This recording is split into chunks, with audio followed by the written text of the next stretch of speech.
It was never announced with a press conference. There was no dramatic statement, no social media post. But make no mistake, something irreversible has already happened.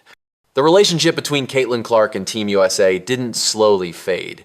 It snapped, quietly, deliberately, and in a way that changed the power structure of women's basketball forever. For months, fans assumed this story would end with a reconciliation, a reset, a smiling photo at the next training camp that made everyone forget the Olympic snub ever happened. That's how these things usually go. This time, it didn't. It's a good bounce back win for us today. I thought we started the game with the right tone on the defensive end. And so that was Because what happened behind closed doors wasn't about basketball anymore. It was about control. And once Caitlin Clark realized that, everything shifted. This all traces back to a closed-door Team USA training camp that was supposed to be a fresh start. Publicly, it was framed as an opportunity, a clean slate, a chance for Clark to prove she belonged in the system moving forward. Behind the scenes, insiders say it felt nothing like that. From the moment camp began, the tone was off. Not hostile in an obvious way, something worse, cold, calculated.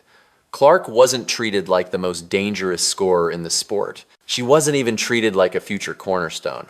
She was treated like a problem to be managed. During key scrimmage runs, witnesses claim Clark was consistently pushed into the corner. Plays weren't designed to feature her gravity. Sets didn't flow through her hands.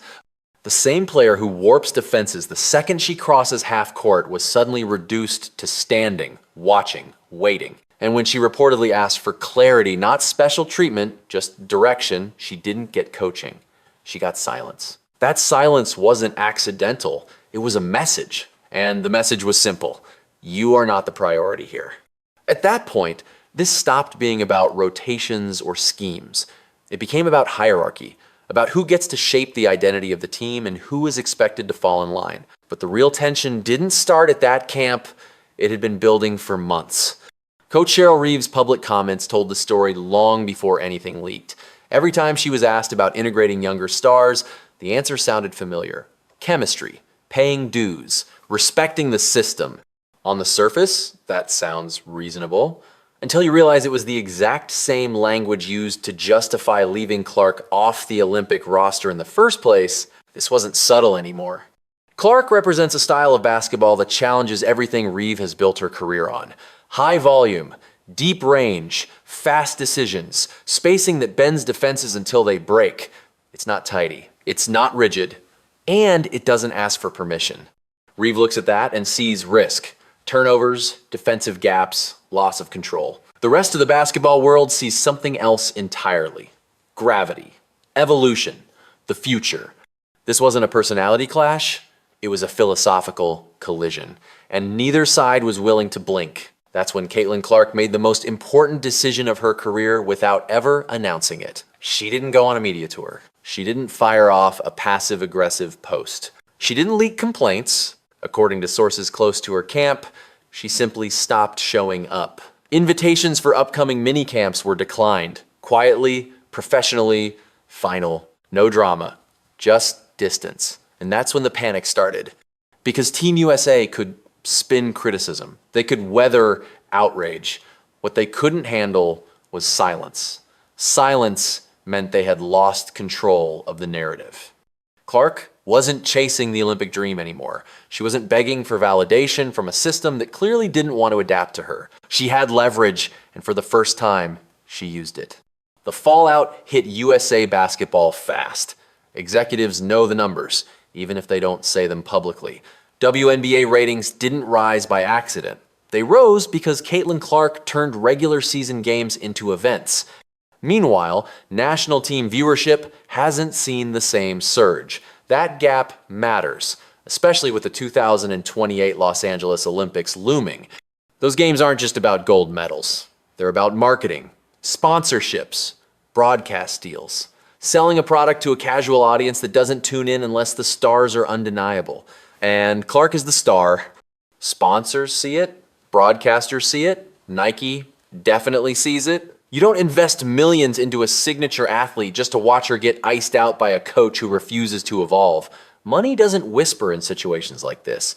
It applies pressure, and that pressure is already being felt. But the damage doesn't stop at the boardroom. Inside the locker room, the situation has reportedly created a quiet divide. Some veterans side with the hierarchy. They believe respect means waiting your turn, no matter how good you are. Others, especially younger players, are watching closely. If this is how the face of the league is treated, what happens to everyone else? Chemistry doesn't rot overnight. It decays when people feel unsafe speaking up, when players start walking on eggshells, when supporting the wrong teammate might cost you minutes. Ironically, the chemistry Reeve claims to protect may be the very thing unraveling behind the scenes. And then there's the theory nobody in power wants to address. What if this was intentional? Some analysts believe the environment was designed to push Clark away without officially cutting her, because cutting her again would have caused another media firestorm. Letting her walk allows leadership to imply she wasn't committed, that she couldn't handle it. It's a neat strategy on paper. In reality, it backfired, because fans aren't buying it. They've watched Clark dominate, they've seen her carry teams, sell out arenas, and change the way defenses are built. This doesn't look like a player who couldn't hack it. It looks like a system that couldn't control her. And that's where the power shift becomes undeniable. A decade ago, walking away from Team USA would have been unthinkable. The Olympics were the pinnacle, the gateway to exposure, the path to endorsement money. That world doesn't exist anymore. Clark doesn't need the Olympic stage to be global. She already is. She sells tickets in every market. She headlines commercials. She drives conversations. The Olympics would be a bonus, not a requirement. Team USA, on the other hand, needs her more than ever, especially in 2028.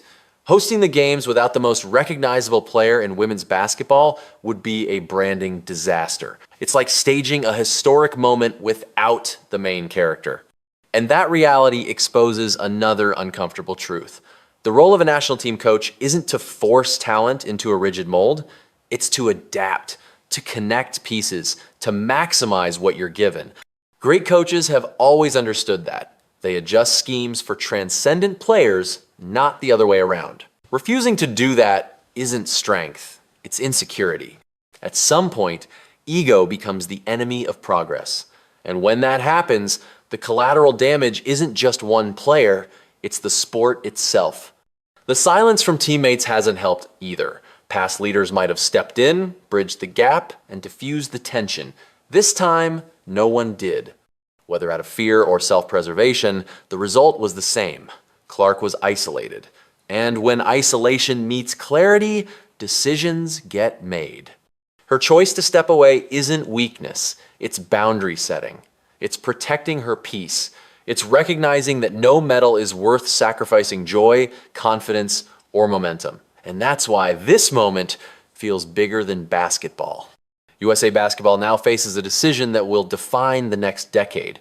Do they double down on leadership that refuses to adapt? Or do they acknowledge that the game has changed and bring in voices that understand modern superstars? Either path comes with consequences. Stick with the status quo and risk alienating fans, sponsors, and future talent. Make a change and admit that control matters less than evolution. There's no easy spin left, because this time, the leverage isn't on the Federation's side. It's with the player they tried to sideline. Caitlin Clark stopped begging for a seat at a table where she wasn't welcome. And by walking away quietly, she exposed just how fragile the system really is. The question now isn't whether Team USA can win without her. It's whether they can stay relevant, because dominance without connection doesn't last. Gold medals without fans don't grow the game. And for the first time in a long time, Team USA isn't winning the public opinion battle. The clock is ticking, and the silence says everything.